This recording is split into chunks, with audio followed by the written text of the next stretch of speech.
Before we get started with today's Local Government News Roundup, some news from the VLGA. Registrations are now open for Fast Track 2026, the VLGA's national one-day annual conference focused on incivility and its threat to local democracy. This event will bring together stakeholders from across the local government sector to address the rise of incivility in public discourse and its impact on democratic processes. It will explore how hostile behaviour, misinformation and the erosion of respectful dialogue threatens the effectiveness, safety and integrity of local governance. Participants will examine the causes of incivility, its consequences for elected representatives, council staff and civic engagement, and examine practical strategies for fostering respectful communication and resilience in the face of hostility. Book before December 31 and secure early bird prices. To register or find out more, visit the events page of the VLGA website at vlga.org.au. Coming up, Waverley Council ramps up security for a Bronte Beach Christmas bash. Perth scraps a controversial workplace culture investigation. Moreton Bay in court defending bulldozing of homeless camps. Hobsons Bay residents win permanent rights to stay after a 2.5-year fight against eviction. A council apologises after a cat is mistakenly euthanised. Byron Shire urging the state government to purchase a hospital site for housing. And London councils spend over £500 million on consultancy firms. Hello, I'm Chris Eddy, back with more from the Local Government News Roundup. Also today, South Australian councils demanding action on lithium-ion battery fires. That's all ahead.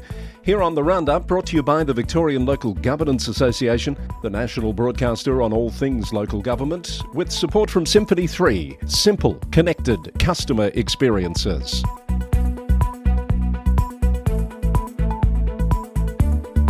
Good to have you here for this Wednesday edition of the Roundup. It's the 10th of December, and from Victoria, Latrobe City Council is deeply apologetic after a cat was mistakenly euthanised at a local veterinary clinic. The animal had been taken to the clinic to be checked for a microchip when the tragic error occurred. Council CEO Stephen Piacente says staff attempted to contact the owner immediately after being notified. The veterinary clinic has committed to additional staff training to prevent future incidents.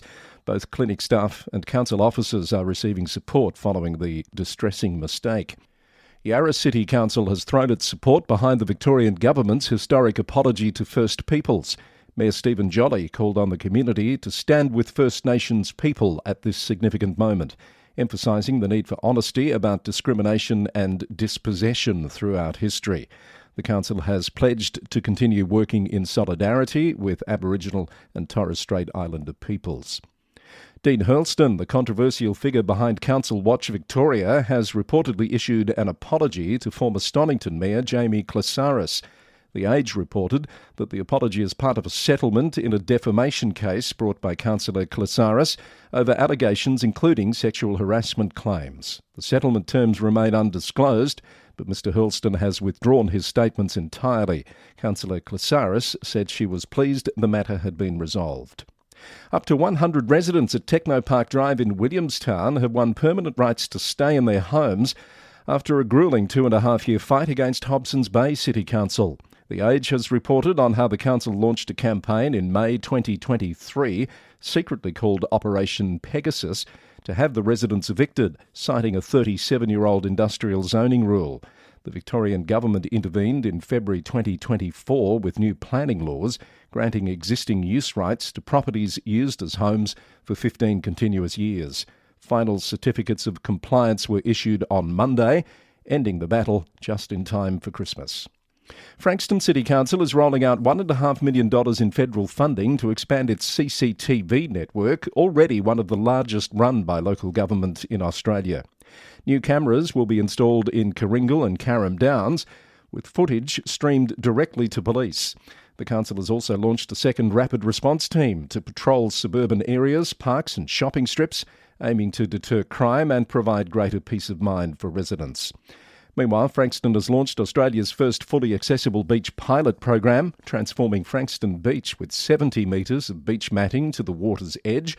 The program includes 5 beach wheelchairs, 2 beach walkers, shaded cabanas and a hoist for wheelchair transfers. The City of Stonington has released a new report revealing significant growth in its nighttime economy since 2018. Turnover surged 21% to $926 million, while core nighttime businesses grew by 19% to 1,235. Stonington now ranks 10th nationally for nighttime business density, with Malvern East leading spending at over $300 million. The Chapel Street precinct leads in both jobs and turnover. Surf Coast Shire Council is seeking an external operator to manage the new Wordie Bear Aquatic and Recreation Centre opening in 2027. The tender will open mid-January with the operator to begin work at the end of 2026. The council will continue setting all fees and charges annually while the operator manages day-to-day operations. Construction of the centre is on track to finish by the end of next year. And some stories from the north of the state. Waverley Shire has opened its newest community facility, the Glass House. The $3 million project features flexible meeting spaces and state-of-the-art digital connectivity, including 2 private digital pods for telehealth appointments and online meetings. More than 100 people attended the opening at Sir John Gorton Library, marking the end of a 4-year journey. Mildura is developing a new tourism strategy for 2026 to 2031 and wants community input. The strategy will guide events, tourism and visitor servicing across the region and consolidate the council's tourism efforts. Councillor Rebecca Crosling says the strategy will complement recent campaigns, with visitors injecting $220 million into the local economy over the past year. And Swan Hill's new Tourism and Cultural Experience Centre has opened at Pioneer Settlement. The new centre consolidates visitor services with the old Visitor Information Centre on Curlewis Street now closed. The city conducted a soft opening this week, allowing staff to familiarise themselves with the building ahead of the busy holiday season. An official opening ceremony is planned for early next year. More news in brief, and still in Swan Hill, the council has launched a business facade improvement program offering grants of up to $5,000 for local businesses. The council will match eligible shopfront upgrades dollar for dollar, and Mayor Stuart King says the initiative will strengthen the local economy. The City of Yarra is running a 12-week online food waste challenge to help residents reduce available food waste. Over 90% of participants have found the program helpful, with fortnightly tips and simple challenges emailed to them. The program has been improved to suit different lifestyles and household situations. And Federation University and the City of Casey have signed a new 2-year MOU focused on education, employment and economic growth. The partnership will create a pipeline from education to local jobs, addressing skills gaps in Melbourne's southeast. If you want to know what's happening around local government across Australia and beyond, you've come to the right place. It's the Local Government News Roundup, coming your way 3 times weekly with the support of Symphony 3. Their smart glue integration platform allows councils to connect their systems securely, to automate their data flows and to monitor performance in real time. Symphony 3 has recently worked with Murrindindi Shire Council to develop a Snap Send Solved connector to the Civica CRM. This connector eliminates the time and cost headaches around manual data entry and speeds up service delivery. The Snap Send Solved connector is available in the Symphony 3 marketplace and connects to common ERPs like Civica Altitude and Authority, Infor Pathway, ReadyTech and many more. Visit www.symphony3.com to learn how Smart Glue can work for you.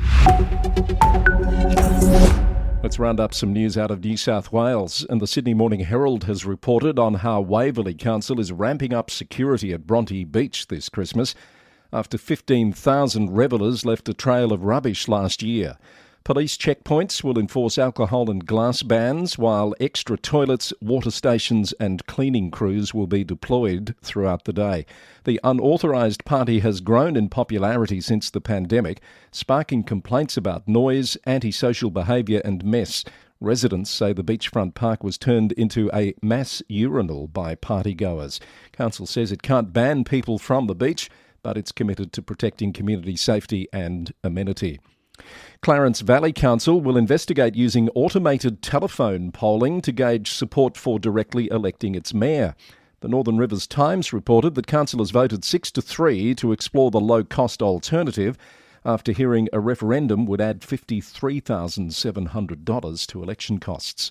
The New South Wales law currently requires councils to elect mayors internally unless voters approve a change through referendum. Supporters say robo-polling could cost as little as 50 cents per call and provide statistically meaningful results. Byron Shire Council is urging the New South Wales Government to purchase the former Mullumbimby Hospital site for public and affordable housing, according to the Northern Rivers Times. The council acquired the land for $1 in 2017, but has since spent nearly $5.7 million on remediation. Mayor Sarah Njai says selling directly to the state would align with government commitments to expand housing options. The council wants Housing Minister Rose Jackson and Homes New South Wales representatives at the negotiating table. A formal meeting request will be sent to Minister Jackson. Warrumbungle Shire Council is pushing for stronger protections as renewable energy zone activity intensifies across the region. The council participated in multiple meetings recently and lodged submissions outlining concerns about traffic impacts, road upgrades and construction effects. A growing number of projects are now in the post-approval phase, requiring the council to review management plans within tight timeframes. General Manager Lindsay Mason says the scale of activity is unprecedented and cumulative impacts on roads, workforce and housing are significant. There's a new councillor at Shoalhaven City Council after the resignation of Jason Cox last month. Brett Steele has been elected through a countback process conducted by the New South Wales Electoral Commission. The new councillor was sworn in by CEO Andrew Constance prior to last night's ordinary council meeting. And Griffith City Council was set to debate a new dress code last night requiring councillors to wear business casual attire to meetings. Region Riverina reported the proposed rule has put Maverick councillor Mark Dalbon's preference for flannelette shirts in the spotlight. Several residents have submitted objections, arguing the code could be discriminatory. Another meeting rule proving controversial is the limiting of remote attendance via audio-visual link, but that has been mandated by the state government and cannot be changed. We await news on the outcome of last night's discussion at Griffith City Council. Also making news out of New South Wales, rangers from Snowy Monaro Regional Council are cracking down on unattended property along the Lake Jindabyne foreshore this summer. Items left for more than 7 days will be stickered, with owners given between 3 and 15 days to collect them before disposal. The Hills Shire Council has launched the Hidden Disabilities Sunflower Initiative at this year's Mayor's Children's Christmas Party. The program allows people with non-visible disabilities to signal they may need extra support by wearing a sunflower-branded lanyard, wristband or pin. And in the ACT, a new neighbourhood battery is operational in Fadden, supporting the community during peak electricity demand. The battery can directly support up to 200 households. It's part of the Big Canberra Battery Project, delivered in partnership with Evo Energy.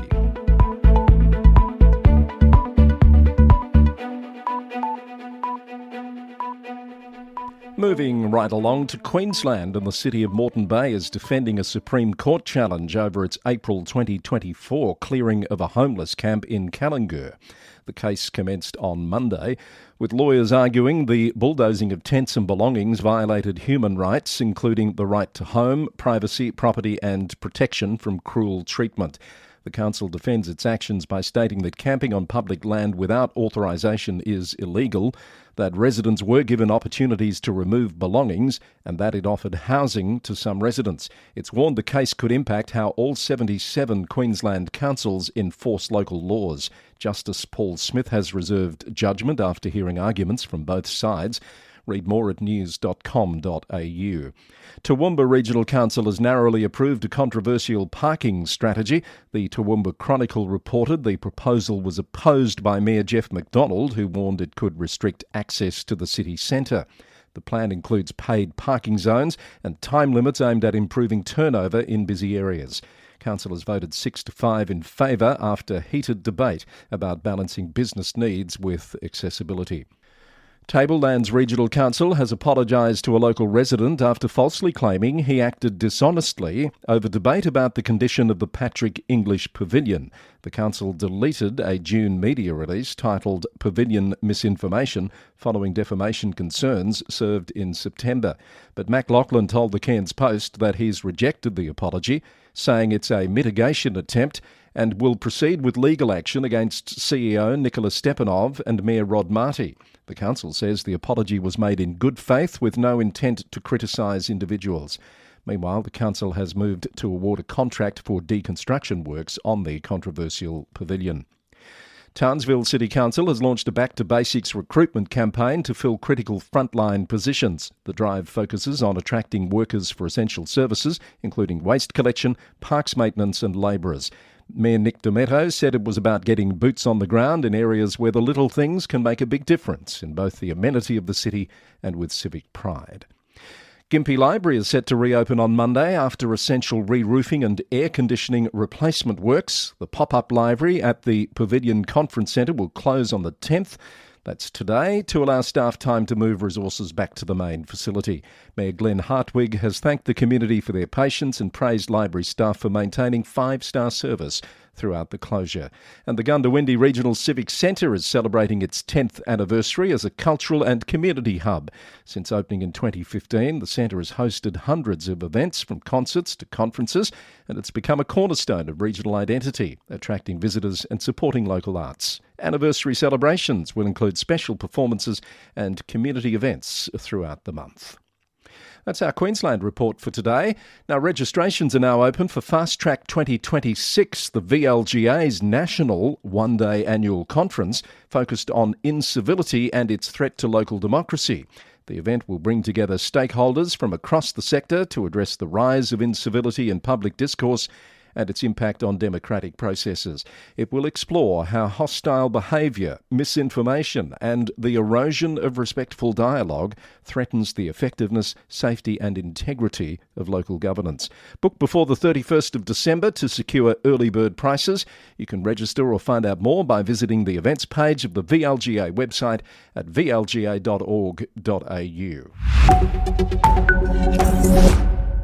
Now, a selection of stories from Tasmania, South Australia and Western Australia, starting in Tassie, where Kingborough Council has engaged independent planning consultants to review landscape conservation zone mapping and specific area plans in response to community concerns about rezoning under state planning reforms.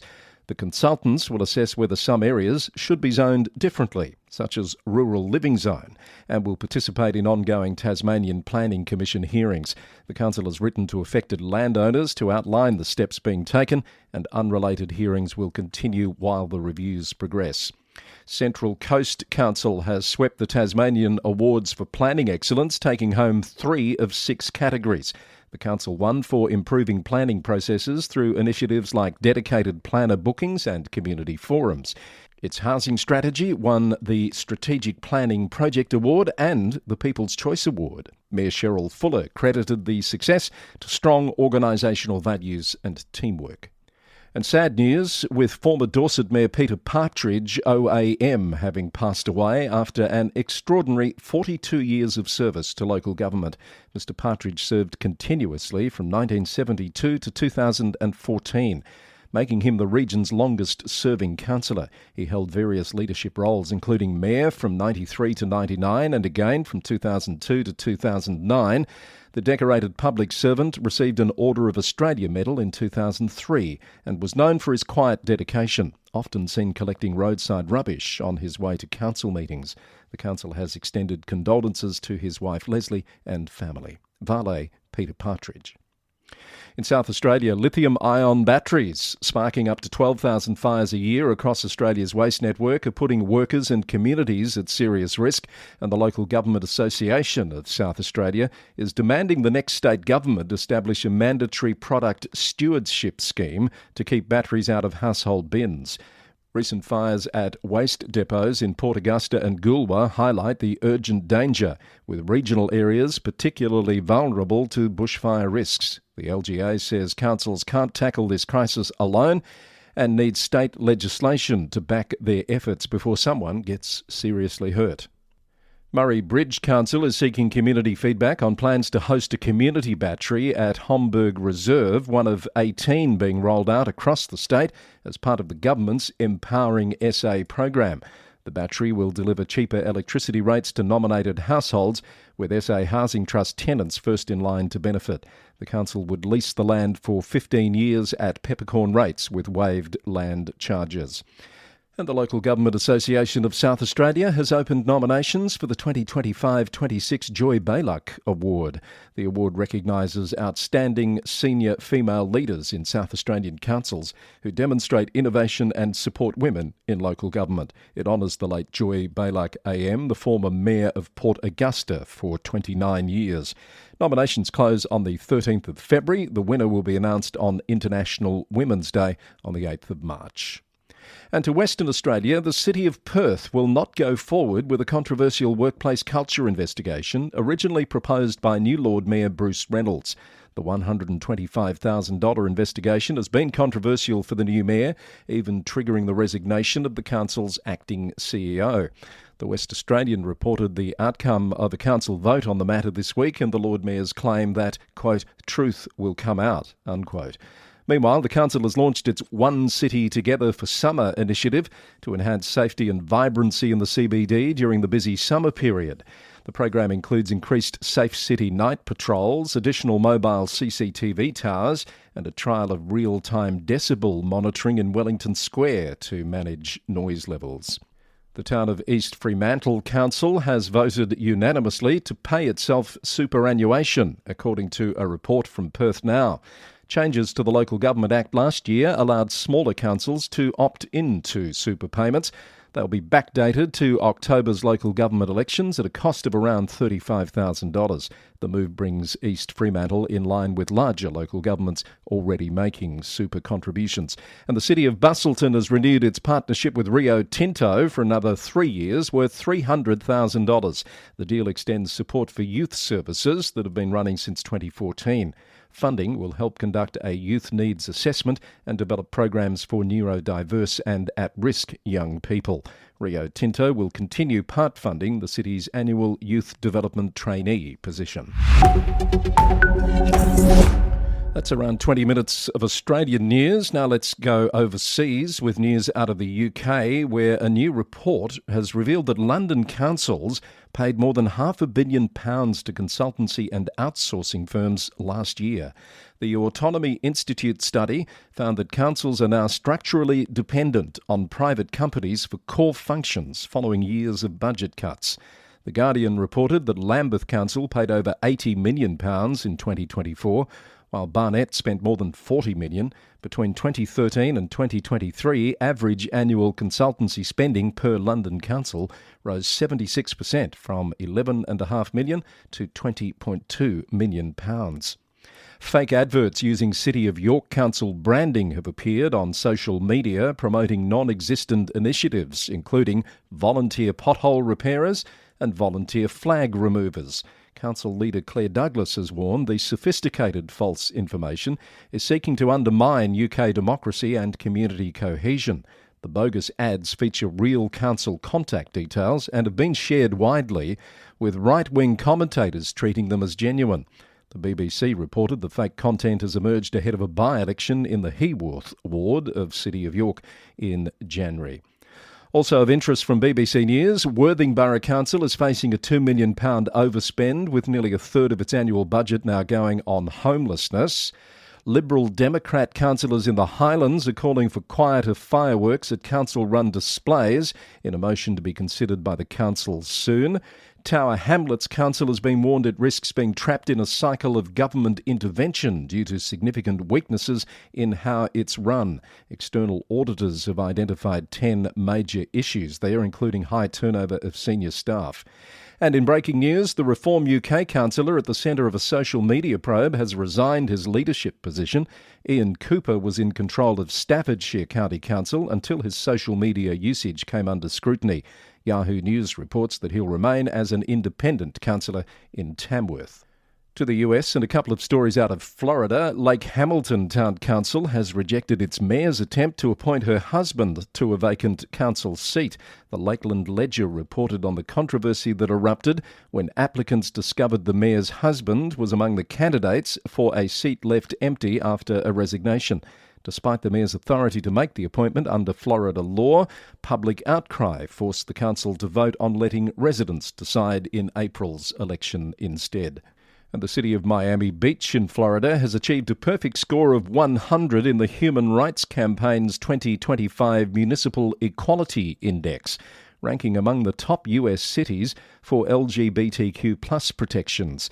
The achievement comes as 36 states saw their average scores drop this year. A record 130 cities nationwide earned the top score, though the national average dipped for the first time in 7 years. The index evaluates 506 cities across 49 criteria, covering laws, policies and services for LGBTQ+ residents. To Canada and in Ontario, 2 Timmins city councillors have been found guilty of violating the city's code of conduct after they complained about the mayor. CTV News reported that the dispute stems from a heated council meeting that Mayor Michelle Beaulieu abruptly adjourned. Councillors John Curley and Bill Vozdanovich made disparaging comments about the mayor to the media. The Integrity Commissioner ruled the mayor had acted appropriately, but the councillors crossed the line. Both councillors now face reprimands. And CTV News reports on a Vancouver councillor's call for the city to end its reliance on X.com for sharing council meeting updates. The call comes amid growing concerns about the platform's reliability and accessibility for residents. The councillor argues the city should use more stable and inclusive communications channels. And finally, from New Zealand, a former Wairoa District Council manager has been ordered to pay $33,000 in court costs after losing his unjustified dismissal case, according to a report from the New Zealand Herald. Simon Mutanhori was sacked in 2022 after telling government officials he considered regulations as guidelines which should be disregarded if he thought appropriate. He also refused to provide tax information to a junior colleague, claiming it was demeaning to his position.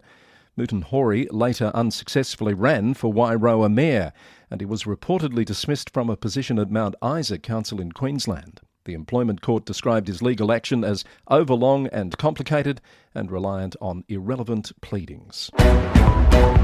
And now you're up to date with the latest from the Local Government News Roundup. This edition, number 527, recorded on the morning of Wednesday, the 10th of December 2025. Comments or feedback can be sent by email to lgweeklynews@gmail.com.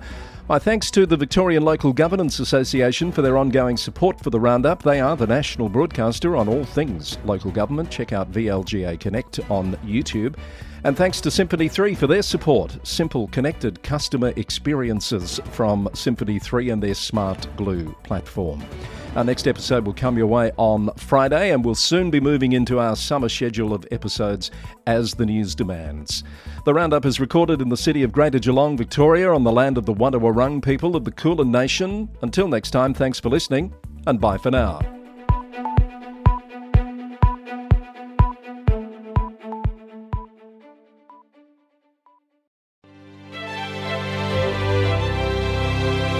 Support for our podcast comes from Symphony 3, which has announced exciting news. It's launched its innovative Smart Glue platform on the AWS Marketplace. That makes the secure and affordable integration solution accessible to government agencies worldwide. The platform includes over 50 pre-built connectors specifically designed for public sector systems, government APIs, enterprise solutions, and AWS services to transform citizen experiences by breaking down data silos.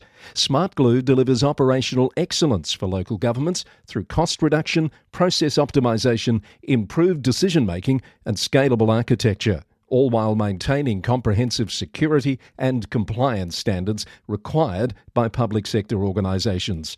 Get in touch to see how Symphony 3's expanded team and solutions can support your goals. Head to symphony3.com to find out more.